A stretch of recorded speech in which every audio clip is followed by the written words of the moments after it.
ఒక్కసారి మాకు అధికారం ఇవ్వండి, మార్పు తీసుకొస్తాం, మళ్ళీ ఆనాటి రోజులు పట్టుకొస్తాము, ఇందిరమ్మ రాజ్యం తీసుకొస్తాం అన్నటువంటి కాంగ్రెస్ పార్టీ వాళ్ళకు అధికారం ఇస్తే ఇవాళ చూడండి, మహిళా రైతులు వాళ్ళ పైసలతోని వాళ్ళు కొనుక్కునేటువంటి యూరియా బస్తాలు కూడా వాళ్ళకి దొరక్కపోతే వాళ్ళు పెద్ద పెద్ద గేట్లెక్కి ప్రమాదభరితంగా గేట్లెక్కి దూకి యూరియా బస్తాల కోసం ఆరాటపడుతున్న వైనాన్ని చూడొచ్చు. ఇది డోర్నకల్ నియోజకవర్గంలోని మరిపెడ మండల కేంద్రంలో ఆ దుస్థితి చూడండి, రైతులకు వచ్చిన దుస్థితి చూడండి. తిండి లేక తిప్పలు లేక వానకు దడుస్తూ ఎండకు ఎండుతూ ఈ యొక్క యూరియా బస్తాల కోసం వాళ్ళు పడుతున్న ఆరాటం చూడండి. అక్కడ ఒక పక్కన వరినారులు ఎండిపోతున్నాయి, వరినారులు ముదిరిపోతున్నాయి, నాటు పెట్టాలి, వాటికి యూరియా కావాలి, నాటేసిన పొలాలు కూడా పండుబారిపోతున్నాయి యూరియా దొరక్క.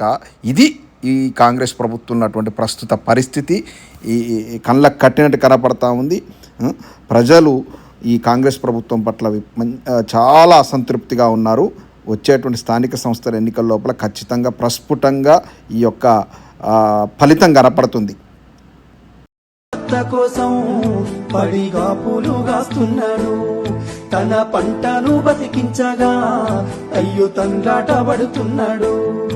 ఒక యూరియా బత్త కోసం పడిగా పూలు కాస్తున్నాడు, తన పంటను బతికించగా అయ్యో తండ్రాట పడుతున్నాడు.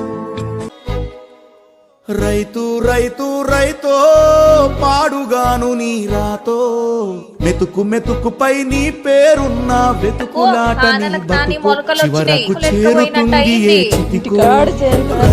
రైతు రైతో పాడుగాను నీ రాతో, మెతుకు మెతుకుపై నీ పేరున్న వెతుకులాట నీ బతుకు చివరకు చేరుతుంది ఏ చితికో. నువ్వు పండించే ధాన్యమే దేవుని గుళ్ళో ప్రసాదం, ఆ దేవుడికెందుకు తెలియదు మరి నీ ఇంట్లో నీ విషాదం. కళ్ళకత్తుకొని తింటారు నీ కన్నీళ్ళెవరు పాపరు. రైతు రైతు రైతో పాడుగాను నీ రాతో.